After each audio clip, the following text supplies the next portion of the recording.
Bonjour, bienvenue au Journal de la Foire. Aujourd'hui, on rencontre Béatrice Maisonneuve.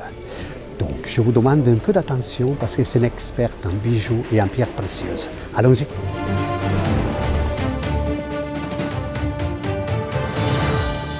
Madame Maisonneuve, je vous remercie d'être venue nous voir au Journal de la Foire. Nous, on se connaît déjà parce qu'on a notre émission autour d'un objet, une histoire. Je voudrais rentrer un peu plus dans les détails concernant votre profession. Je suis arrivée par un accident malencontreux, comme je dis souvent. Je me suis retrouvée dans un atelier de bijouterie de fabrication sans rien y connaître. Et donc la première chose que j'ai faite, c'est de regarder comment les gens travaillaient, de leur poser beaucoup de questions et d'aller prendre des cours du soir en gémologie. Et ça a été rapide? Oui, ça a été très rapide. Donc vous avez pris le taureau par les cornes et vous êtes lancé dedans. Beaucoup de travail et puis beaucoup de curiosité aussi. Et je crois que toutes les erreurs qu'on fait vous apprennent énormément. Oui. Donc il faut foncer dans la vie. Et vous aviez quel âge au moment où... Alors j'avais un peu moins de 40 ans. D'accord. Donc une forme de deuxième vie. C'était tout à fait une deuxième vie. J'ai démarré sans savoir que j'allais découvrir un monde extraordinaire qui allait me passionner. En plus, vous faites beaucoup de recherches autour de cela et cela vous a aussi enrichi. Bien sûr, je pense qu'on ne peut pas regarder un bijou sans regarder tout ce qu'il y a autour. Qui il portait, qui l'a acheté, pourquoi, à quelle époque et dans quel but. Et qu'il a fait la démarche de fabrication, la recherche, le dessin préparatoire, tout ça c'est un tout qui va donner un objet fini, qui va éblouir, qui va faire plaisir, qui va séduire et qui va peut-être même acheter une femme. Ça s'est fait, ça s'est fait. Est-ce qu'il y a eu dans votre carrière d'experte des moments où vous êtes posé des questions justement autour de certains objets? Ça arrive tout le temps. C'est le b.a.-ba de l'expert, c'est de douter tout le temps et de regarder qu'est-ce qui est bon dans l'objet, qu'est-ce qui peut être faux dans l'objet et où penche la balance. Et quand on voit que la balance penche d'un côté, il faut trouver vraiment un argumentaire et une preuve scientifique si on peut, ou bien une preuve historique, ou bien une preuve technique. Voilà, donc on décrypte tout ça. 3 domaines, le scientifique pour les pierres, la technique pour la fabrication et l'historique pour l'époque. Parce que ça sert justement pour avoir après un produit, en fait un objet, parlons plus d'objets, fantastique. Parce que tous les objets que j'ai vus avec vous ont parfois des histoires incroyables. Oui, bien sûr, ils ont parfois même des toutes petites historiettes sentimentales charmantes. Ce qui donne vraiment plus de vie à l'objet. D'accord. Moi, j'aimerais bien en profiter pour parler d'un auteur que vous m'avez présenté, Hélène Bonafus-Murat, Sous morsure. Dans ce livre, qu'est-ce qu'on rencontre? Dans ce livre, on raconte la quête d'une femme qui est expert chez un marchand de gravure et qui va tomber sur une gravure qui va l'interpeller et sur laquelle elle va effectuer une recherche très approfondie pour décrypter toute l'histoire qui est à la base de cette gravure. Alors, on pose Morsure d'Hélène Bonafus-Murat et on va se lancer dans la découverte de votre métier. Parce que moi, je vous vois toujours avec une loupe et je me dis, mais qu'est-ce qu'elle fait? Qu'est-ce qu'elle fait? Et donc, derrière cette loupe, il y a toute votre profession. Voilà, c'est l'observation en premier. Observer pour analyser, pour décrypter et pour conclure. Très bien. Tu vas nous présenter une personne qui travaille autour du bijou.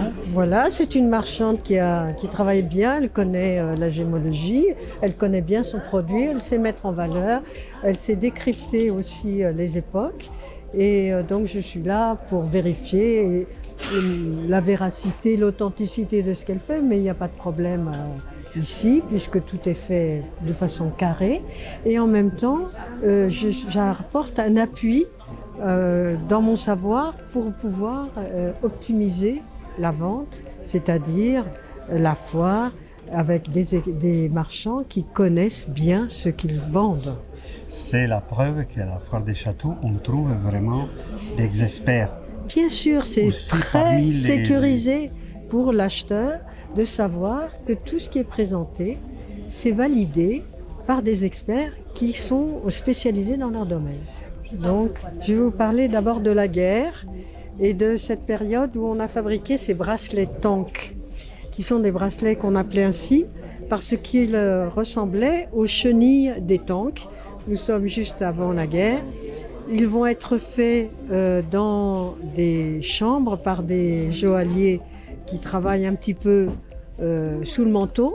Et on va fondre les chevalières et les alliances des grands-pères pour faire un alliage un petit peu bateau qui n'est pas vraiment au titre en fait.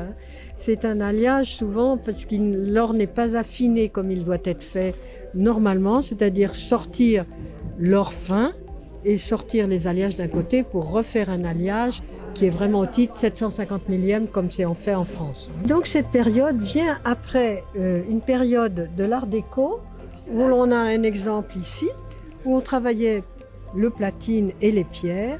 Et la modernité va vouloir que dans les années 35, la femme commence vraiment à être libérée. Et des femmes comme Madame Suzanne Belperron vont introduire la modernité en introduisant l'or rose qui est diamétralement opposé avec cette période. Parfait. Donc on peut découvrir une pierre, voir quelque chose de Oui. un peu particulier que tu pourrais nous analyser. Alors on pourrait parler de cette émeraude par exemple.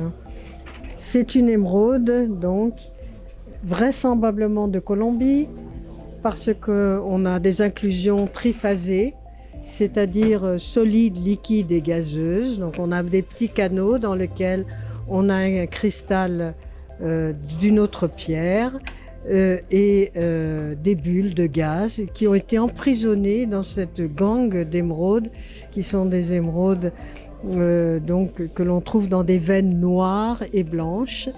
Et il y a 3 mines très très connues au monde qui sont Mousseau, Chivor et Cosquez. Mais Madame Caroline, Oui. voilà, a fait faire un certificat pour avoir Le gisement. exactement provenance. la provenance certaine pour pouvoir vendre quelque chose dont elle est sûre Sûre. de la provenance. Voilà. Elles sont taillées comme ça en rectangle à pan coupé parce qu'en fait, le cristal natif de l'émeraude, c'est un cristal hexagonal et pour aller chercher la bonne couleur, on est obligé de tailler dans un certain sens. Voilà. Donc c'est une inclinaison avec la lumière du coup. Exactement, on va chercher la bonne couleur parce qu'en fait, il y a 2 couleurs dans l'émeraude et le lapidaire, il est chargé de trouver la bonne couleur pour avoir le cristal, le maximum de poids, puisqu'il va en poids, et la meilleure couleur. Vous vous rendez compte, la précision, qu'est-ce que ça veut dire expert? Un expert, c'est ça. Eh bien, c'est ce qu'on trouve à la foire de Chatou. Voilà. Bon, on vous dit au revoir. N'oubliez pas de vous abonner, de liker et à la prochaine.